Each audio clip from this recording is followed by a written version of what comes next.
Class is now in session. I'm Professor Hockey, and today we're discussing the game between the Sharks and the Penguins, in which the Sharks managed to win 4-0. This was the second and final meeting between these two teams, and the Sharks were a perfect 2-0, and actually playing two of their better games of the season in each of them, this being the 4-0 victory, and of course the 5-2 victory just a few weeks ago. The Sharks certainly had a lot of reason to come into this game with a strong start after what happened against the Boston Bruins. Not only was their start poor, and they gave up the first 3 goals of that game in the first period, but also the fact of how that game ended up ending. And so the Sharks had a lot of confidence coming into this one. They scored 3 goals in the first about 15 minutes of it, all on special team occasions. 2 goals on the power play for the Hurdle, as well as a goal shorthanded for Evander Kane. That's Hurdle's 27th and 28th, as well as Kane's 27th, as both players move ever so closer to 30 goals. They should very well hit that mark on this season. Hurdle only needing 2, Kane needing 3.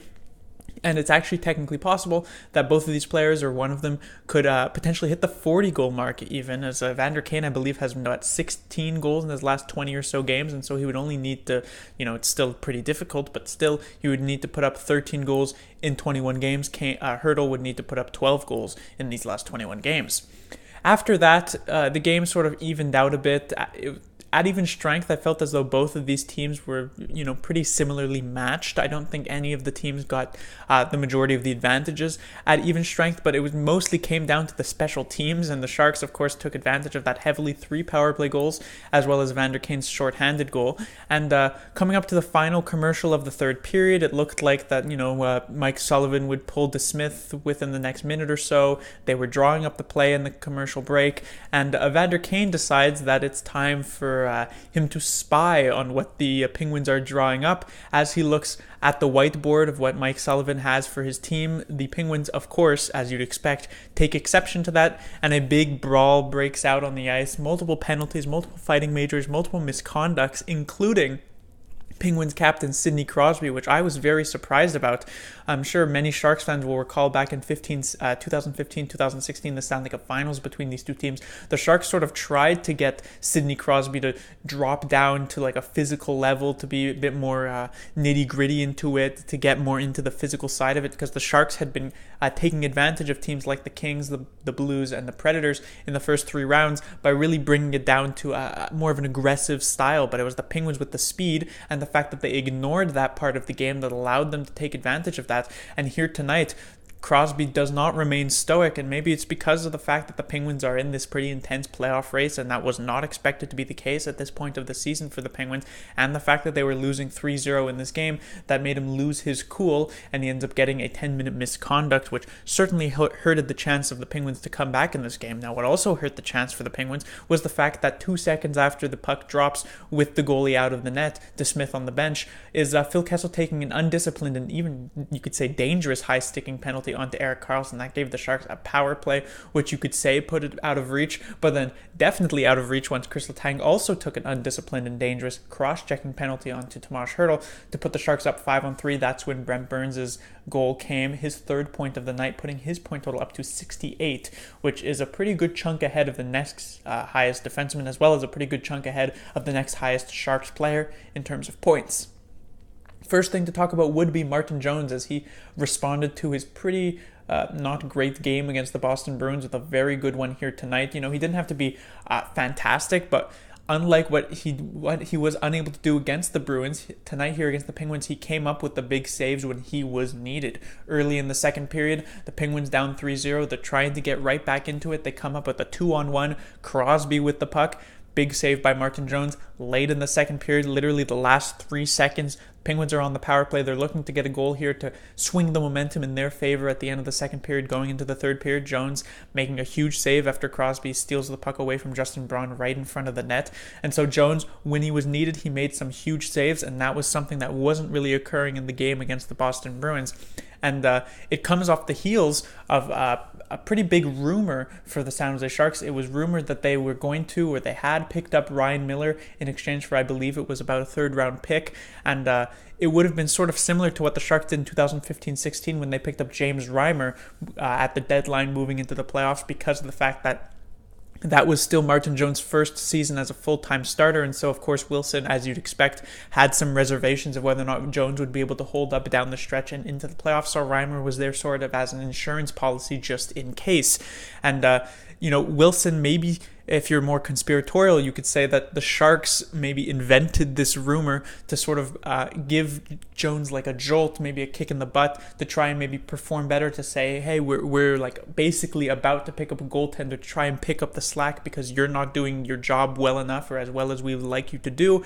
And so this was sort of a way for Wilson to do that without actually having to give up an asset by possibly creating this rumor, I guess. As I said, if you're a bit more conspiratorial, I don't know if it's a coincidence or maybe it actually did work that Martin Jones puts up one of his better games of the season here, his second shutout of the season against one of the most offensively gifted teams in the league. I think they had the fifth best offense coming into this one, and they were putting up some great offensive numbers in the past few games and now getting shut out here tonight. Next to talk about would be Michael Haley, who was picked up off of waivers in the past, it was either yesterday or a couple of days ago, a former San Jose Shark, but he was then with the Florida Panthers for a couple years. He's back here with the San Jose Sharks, certainly a very, contentious member between Sharks fans of whether or not he's actually a useful player or not, and he plays here tonight in favor of Lukáš Radil, which I was pretty surprised about, honestly, because I thought Radil was good against the Boston Bruins, so good in fact that he ends up getting promoted to the second line in that third period over Jonas Donskoy. So I was a bit surprised DeBoer took him out of the lineup, but he puts in Haley, and honestly I don't think Haley was very good play-wise in this game. There were his defensive game was somewhat lacking. I thought his offensive game, he just didn't really have the skill. He even got the puck in some pretty dangerous positions, but he just didn't really have the skill to make anything happen. But I guess you could look past all that, and I'm sure a lot of Sharks fans will like to look past all that because of what he did in this line brawl. He was a part of it, and he ends up punching Sidney Crosby in the face a few times, which I'm sure a lot of Sharks fans were excited to see. And so I'm sure they'd be fine with Haley having gone like a -10 in that game prior to that moment, as long as he actually did get to lay a few punches onto the Penguins captain. And so it'll be interesting to see how many games Haley down the stretch actually gets. I expect he'll get like the more expected to be physical games, like games against the Kings or the Ducks, or most likely the Flames as well. But otherwise, I'm not even sure if he'll get half of the games. Hopefully he won't, because I think still that just purely play-wise, Radil and even Gambrell are better options. But it'll be interesting to see how many he gets. And also moving into the playoffs, Haley could potentially be a useful member for the San Jose Sharks if they face off against the Golden Knights in the first or second round, because of the fact that the Golden Knights do field a fourth line, including Ryan Reeves and William Carrier, two of the biggest hitters in the league. So maybe Haley could help neutralize those two players. Next is Radim Šimek. In these past few games, I've been bringing up, Braun and Dillon as playing very good defensive hockey. I thought Šimek was pretty good here tonight. He had a bit of limited ice time, I think 12 and a half or so minutes, but when he was on the ice, he was making some great defensive plays, making, even in the offensive zone, he was actually making some decent pinches and everything like that, but mostly in the defensive zone, he stood out. And Šimek has been interesting in that he started off very, very well, and that's when he locked down his position, but he had a bit of a lull, and that's sort of what the case that happens with many NHL rookies, where they start off on fire, then they have a bit of a lull in the mid-season when they start to get into the grind of the 82 game season. Now of course Šimek didn't play the full 82 games, but still it is affecting him somewhat, but he has picked it up as of late, especially since the All-Star break. I really liked his game tonight, and it'll be he's a very key player down the line because he is technically that sixth defenseman for the San Jose Shark. And so if there were to be a loose screw, I mean, you could argue like Vlasic would be that because of how he's been playing this season, but if there were to be a loose screw on paper, it would be Šimek, and so you have to hope that he does maintain the type of performances that he did have here tonight, which was one of his better games of the season. Finally, the Vlasic-Karlsson pairing, not really one to mention much about tonight. They didn't really stand out. But just to point out that they were again together.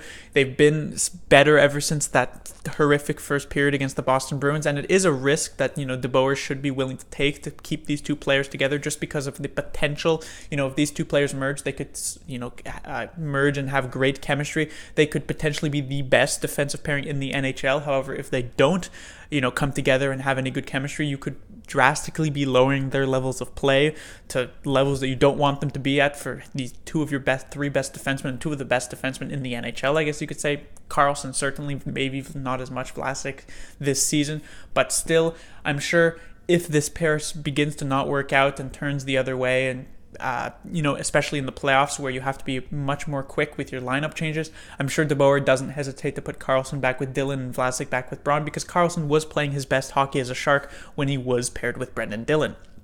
But that will do it for this review. The Sharks will be back in action on Saturday. They'll face off against the Columbus Blue Jackets, a team and with the Sharks have already lost to much earlier on this season when the Sharks were mostly struggling. That was a 4-1 loss to the Blue Jackets. The Blue Jackets also in a pretty intense playoff race in the Eastern Conference, but it is also their final game before the trade deadline. And of course, many rumors surround players Artemi Panarin and Sergei Bobrovsky for the Columbus Blue Jackets, two of their best players, if not their two best players. And so it'll be interesting to see if they maybe sat in that game for precautionary reasons to avoid injury, which would certainly help the Sharks in that regard, because the Blue Jackets sitting their two best players, it's certainly something that will work in the advantage of the San Jose Sharks. So it'll be interesting to see if they decide to do that, if they decide to play them, because the Blue Jackets are in a very weird position where they're almost forced to trade away their two best players while they're still in a playoff spot. So it's a bit odd, but we'll see if it happens. We'll see if the Sharks do get a bit of a break like that, but it still won't be an easy game with the Blue Jackets in the playoff race. Class dismissed.